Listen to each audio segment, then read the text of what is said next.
ईरानी राष्ट्रपति इब्राहिम रईसी को लेकर जा रहा हेलीकॉप्टर अजरबैजान में दुर्घटनाग्रस्त हो गया है। अभी तक ये पता नहीं चल सका है कि हेलीकॉप्टर में सवार लोगों का क्या हाल है। ईरानी फोर्सेस हेलीकॉप्टर की तलाश में इलाके में मौजूद। ईरानी आर्मी चीफ के अहकामात पर फोर्सेस का वसी पैमाने पर ऑपरेशन जारी।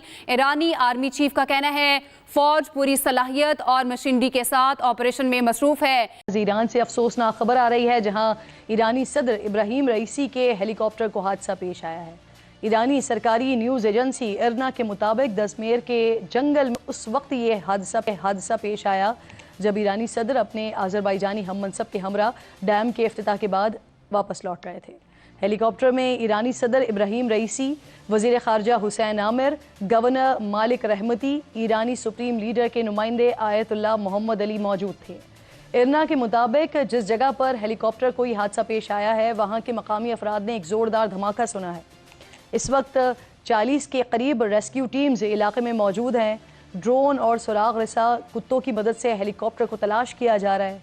ईरानी मुसल्लह अफवाज के दस्तों ने इलाके को घेरे में ले रखा है, जो रेस्क्यू ऑपरेशन में भी मदद कर रही है। दुश्वार गुजार पहाड़ी रास्ते हैं, सख्त मौसम है, धुंध है, इसके बाइस रेस्क्यू टीम्स को शदीद परेशानी का सामना भी करना पड़ रहा है।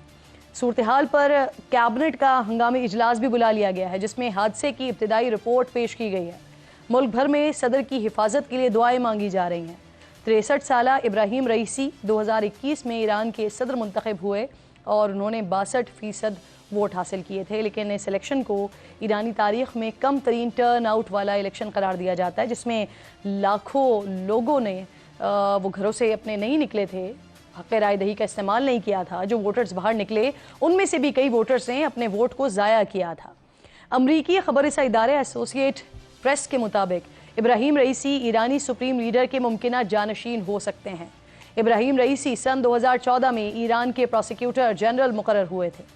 इससे पहले तेहरान के प्रोसिक्यूटर, फिर स्टेट इंस्पेक्टरेट ऑर्गेनाइजेशन के सरबराह और अदलिया के पहले नाइब सरबराह के तौर पर अपनी खिदमात अंजाम देते रहे हैं, जिसके बाद 2 साल बाद ईरानी सुप्रीम लीडर आयतुल्लाह खामनाई ने उन्हें ईरान की अहम मजहबी तंजीमों में से एक आस्ताने कुद्स रिजवी का निगहबान नामजद किया था।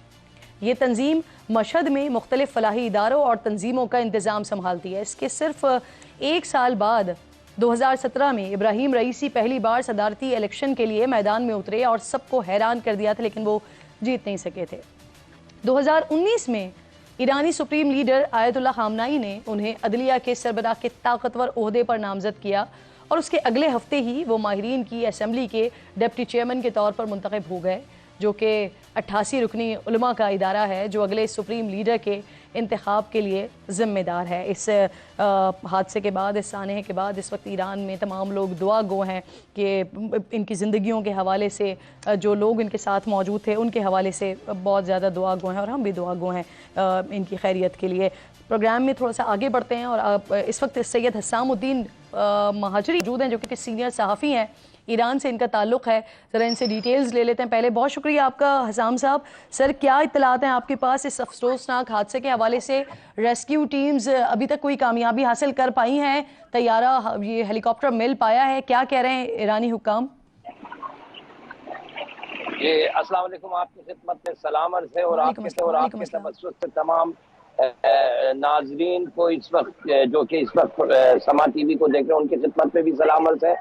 अर्ज़ ये है कि यहाँ पे अभी तकरीबन 3-4 घंटे से ये खबर आई है और जैसे कि आपने बेहतरीन अंदाज में अपने इंट्रो में पूरे डिटेल्स बता दिए। वो गए थे वहाँ पे डैम के इफ्तिताह के लिए, जो वापसी पे जो 3 हेलीकॉप्टर्स थे उनमें से एक जो कि सदर इब्राहिम रईसी और हमारे जो वज़ीर ख़ारजा डॉक्टर अमीर अब्दुल्लाहियान और सूबे आज़रबाईजान के जो गवर्नर हैं और वहाँ के जो इमाम जुम्मा हैं, वो इस हेलीकॉप्टर में थे। तो इस हेलीकॉप्टर को मजबूरी तौर पर लैंडिंग करना पड़ा और लेकिन उसके बाद उससे राब्ता मुनक़ता हो गया। ये जो इलाका है जहाँ पे उन्होंने लैंडिंग की है बाई फोर्स, वो एक पहाड़ी इलाका है और वहाँ पे जैसे कि आपने बताया धुंध है और शदीद बारिश। 1 हफ्ते से तमाम ईरान में شدید بارشیں ہو رہی ہیں۔ ابراہیم رئیسی 14 دسمبر 1960 کو مشہد میں ایک مذہبی خاندان میں پیدا ہوئے۔ مذہبی تعلیمات کا آغاز قم کے مدرسے سے کیا۔ 20 سال کی عمر میں ہی وہ ایران کے عدالتی نظام کا حصہ بن گئے۔ کرج شہر کے پروسیکیوٹر نامزد ہونے سے لے کر ہمدان اور پھر تہران کے پروسیکیوٹر جنرل بنے۔ وہاں سے جوڈیشل اتھارٹی کے نائب سربراہ اور پھر 2014 میں ایران کے پروسیکیوٹر جنرل مقرر ہوئے۔ 1988 میں ابراہیم رئیسی اس پروسیکیوشن کمیٹی کا حصہ تھے جس نے ملک بھر میں بے شمار سیاسی قیدیوں کو سزائے موت سنائی۔ 2017 کا صدارتی الیکشن وہ اعتدال پسند صدر حسن روحانی سے ہار گئے۔ دوسری مرتبہ 2021 میں وہ 62.9% ووٹوں سے ایران کے 8ویں صدر منتخب ہوئے۔ اقتدار کے 1 سال بعد ہی ابراہیم رئیسی کی حکومت کو 22 سالہ مہسا امینی کی ہلاکت کے نتیجے میں ملک بھر میں احتجاج کا سامنا کرنا پڑا۔ خارجہ پالیسی میں ابراہیم رئیسی علاقائی خود مختاری کے حامی مانے جاتے ہیں۔ امریکی افواج کے انخلا کے بعد انہوں نے افغانستان میں استحکام کی حمایت کی اور کہا کہ افغان سرحد کے اطراف داعش جیسی کسی بھی دہشت گرد تنظیم کو پیر جمانے نہیں دیا جائے گا۔ انہوں نے شام کے ساتھ اسٹریٹجک روابط مستحکم کیے، یمن میں سعودی ناکہ بندی کی شدید مخالفت کی، یوکرین جنگ میں روس کی حمایت کا اعلان کیا۔ 2023 کے دورہ چین میں صدر زی جن پنگ سے ملاقات کے نتیجے میں دونوں ملکوں نے 20 معاہدے کیے اور کچھ ہی دن بعد ابراہیم رئیسی کی قیادت میں ایران اور سعودی عرب نے 2016 سے منقطع سفارتی تعلقات بحال کر لیے۔ انہوں نے غزہ جنگ میں اسرائیلی جارحیت کی شدید مذمت کی اور کہا کہ امریکہ کی مدد سے اسرائیل غزہ میں فلسطینیوں کی نسل کشی کر رہا ہے۔ پچھلے مہینے اپریل میں ہی صدر رئیسی نے پاکستان کا 3 روزہ دورہ کیا جس میں دونوں ملکوں نے باہمی تجارت $10 ارب تک بڑھانے کا عہد کیا۔ وقت پوری دنیا میں تہلکہ مچا ہوا اور خبر صرف ایک ہے کہ ایران کے صدر کو کیا ہوا، ان کے ہیلی کاپٹر کو کوئی حادثہ ہوا یا ان کی کرش لینڈنگ ہوئی۔ جو تصاویر سامنے آئی ہیں اس کے بعد جو ابھی تک کی انفارمیشن ہے اس میں جو بہت اچھی خبر ہے، بہت بڑی خبر ہے، پچھلے 3-4 گھنٹے کی مسلسل پریشانی کے بعد ایک اچھی خبر یہ آئی ہے کہ بالآخر 2 لوگ جو ایرانی صدر کے ساتھ فلائی کر رہے تھے ان میں سے 2 لوگوں کے ساتھ رابطہ قائم ہوا ہے۔ یہ ایران کا اسٹیٹ میڈیا رپورٹ کر رہا ہے۔ بہت ساری اس وقت خبریں آ رہی ہیں، ایران کے اندر پوری جو وہاں پہ پاسداران انقلاب کی ٹیم ہے ان کو ایکٹیو کر دیا گیا ہے۔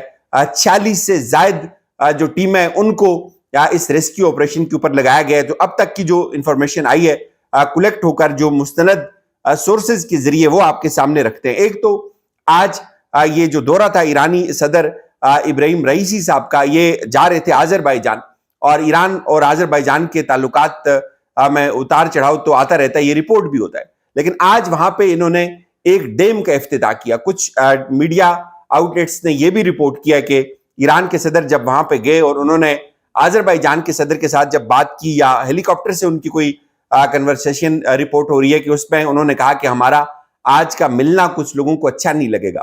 ایک اسرائیل کا جو فیکٹر ہے وہ بھی رول آؤٹ نہیں کیا جا سکتا۔